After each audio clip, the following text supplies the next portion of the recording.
नमस्कार दोस्तों, आप सभी का विश्व भारती चैनल में बहुत बहुत स्वागत है। आज हम आपको बहुत ही महत्वपूर्ण जानकारी देने जा रहे हैं, जिस विषय में मीडिया में और सोशल मीडिया में कुछ नहीं मिल रहा, कोई जानकारी नहीं मिल रही है और आम जनता में या जो पॉलिटिकल एनालिस्ट है यानी राजनीतिक विशेषज्ञ, उनके अंदर इस विषय पर काफी सारी चर्चा चल रही है। इस विषय में हम आपको इस एपिसोड में, इस वीडियो में पूरी जानकारी देंगे। इसके लिए आप सभी से निवेदन है कि पूरा समझने के लिए कृपया इस वीडियो को पूरा अंत तक आप जरूर देखें। दोस्तों, जैसे कि सभी लोग जानते हैं, किस तरह महाराष्ट्र के पूर्व गृह मंत्री को 5 समन भेजे गए थे और उस दौरान वो कभी हाई कोर्ट, कभी सुप्रीम कोर्ट, और महाराष्ट्र की जो महाविकास आघाड़ी सरकार है वो भी कभी हाई कोर्ट, कभी सुप्रीम कोर्ट, इस तरह से कई कई उन्होंने रिट पिटीशन किए। सब जगह वो हार गए। कुछ 2 पैराग्राफ थे जो ये तबादलों के बारे में अधिकारियों के, उस विषय में भी वो पैराग्राफ निकालने के लिए यानी एक्सपंज करने के लिए भी इन्होंने मांग की थी हाई कोर्ट, सुप्रीम कोर्ट में, वो भी रिजेक्ट कर दी गई। और अब भी जो अनिल देशमुख हैं वो फरार है। वो ईडी के सामने पेश नहीं हो रहे, न उनके फैमिली के लोग, परिवार के लोग। और इस हालत में ईडी ने यानी एनफोर्समेंट डायरेक्टोरेट ने सीबीआई से दरख्वास्त की है। वैसे तो इनके लिए ऑलरेडी एक लुकआउट नोटिस जारी कर दिया गया है, उसके बाद सीबीआई से दरख्वास्त की गई है कि इन्हें लोकेट करने में और इन्हें पकड़ने में उनकी ईडी की सहायता की जाए, जो कि जिस काम में हमें जो जानकारी मिल रही सूत्रों से सीबीआई उसमें लगी हुई है। खैर, इसके बाद जो कल जानकारी आई कि आने वाले 28 तारीख को यानी मंगलवार 28 सितंबर 2021 के ईडी के दफ्तर में स्टेटमेंट देने के लिए, जवाब देने के लिए, बयान देने के लिए महाराष्ट्र के परिवहन मंत्री अनिल देशमुख, जो कि शिवसेना के नेता है, उन्हें बुलाया गया है।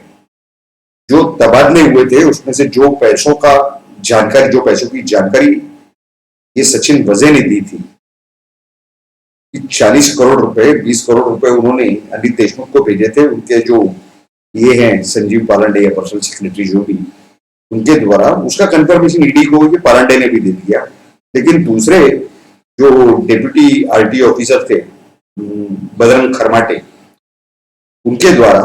तो बजरंग खरमाटे ने भी आकर के ईडी के सामने अपना बयान दर्ज करवाया है। उन्होंने कंफर्मेशन दी है कि पैसे उन्होंने अनिल परब के लिए स्वीकार किए थे। इस तरह की जानकारी सूत्रों से मिल रही है, हमें प्राप्त हो रही है। लेकिन ये कंफर्म करने के लिए ये पैसे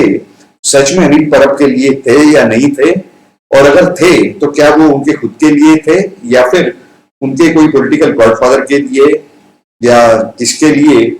उन्होंने ये पैसे लिए थे, या अनिल ये बजरंग खरमाटे के थ्रू ले रहे थे, इसकी पूरी जानकारी के लिए उन्हें ईडी ने समन किया है। अब सवाल ये है कि चर्चा ये चल रही है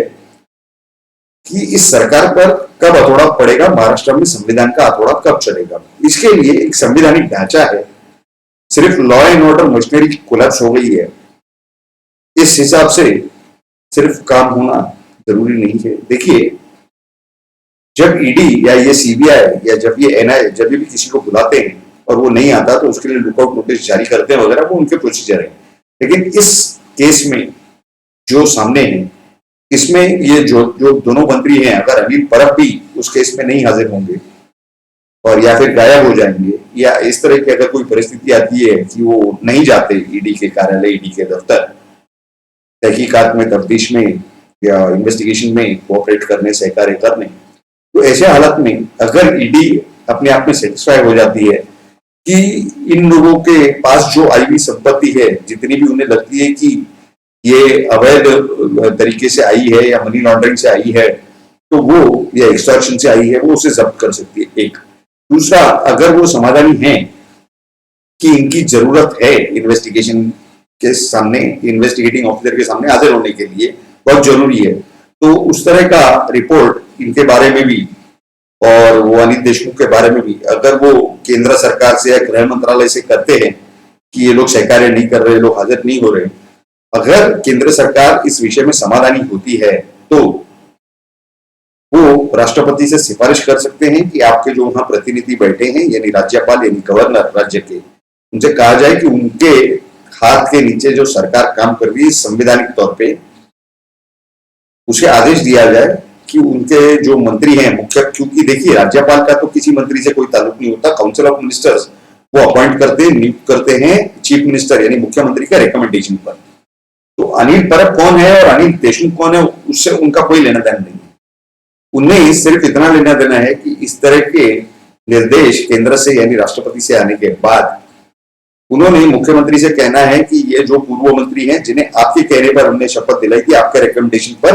और इस गारंटी पर कि आपका जो मंत्रिमंडल है या काउंसिल ऑफ मिनिस्टर्स है ये अपना बहुमत विधानसभा के फ्लोर पर सिद्ध कर सकेगा, majority on the floor of the house साबित करेंगे, जो आप लोग कर चुके हो।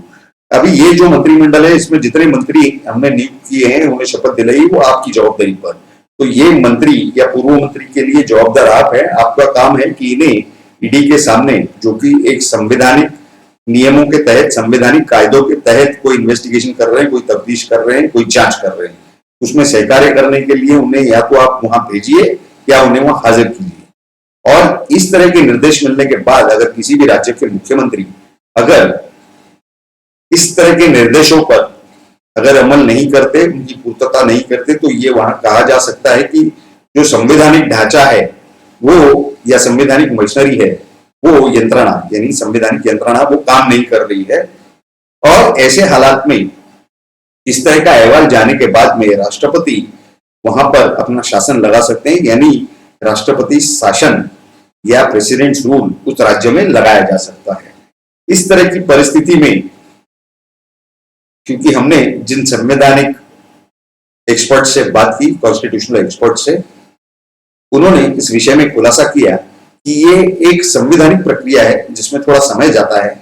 लेकिन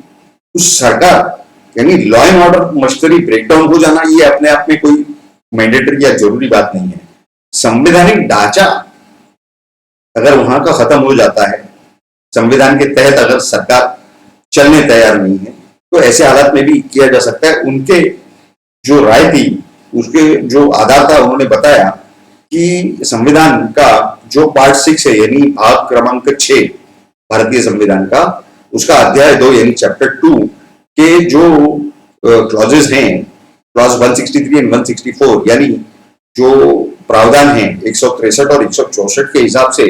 ये जो काउंसिल ऑफ मिनिस्टर्स के एडवाइस पर इन्होंने काम करना है, सलाह पर काम करना है राज्यपाल ने, ये ठीक है, लेकिन ये लोग अपनी जगह ऑक्यूपाई करते हैं, उस पद पर तब तक विराजमान है at the pleasure of the governor, यानी जब तक राज्यपाल समाधानी है, एक बात। और दूसरी बात, इनके एडवाइस के बावजूद राज्यपाल अगर संविधान की दृष्टि से अगर राज्य के लोगों के कुछ हित को संभालना अगर वो चाहते हैं, जो कि सार्वजनिक हित है, तो उसके लिए उनके अपना डिस्क्रिशनरी पावर है। डिस्क्रिशन क्या होता है, डिस्क्रिशनरी पावर क्या होता है, उसे हिंदी में कहते हैं कार्य स्वतंत्रता। यानी अगर वहां के जनता के हित में वो अपनी कार्य स्वतंत्रता यानी संविधान का हित रखने के लिए, वहां के जनता का हित रखने के लिए उनके पास अपनी कार्य स्वतंत्रता है। So the government in the state functions at the discretion of the governor, यानी उनके कार्य स्वतंत्रता पर वहां की सरकार काम करती है। ये नहीं कि सरकार ने कुछ भी कह दिया और कुछ भी पास कर दिया और इन्होंने उसके ऊपर साइन कर दिया, इस तरह का कोई नियम नहीं है, कोई मनमानी नहीं चलेगी, क्योंकि बहुमत है इसके लिए। कल कोई भी आ जाएंगे और कोई उनके पास बहुमत है करके मुख्यमंत्री बनने के बाद में कुछ भी अनाप शनाप पास करके और वहां पर कुछ भी कारोबार चालू हो जाएगा। इस तरह का कारोबार इस संविधान के तहत या संवैधानिक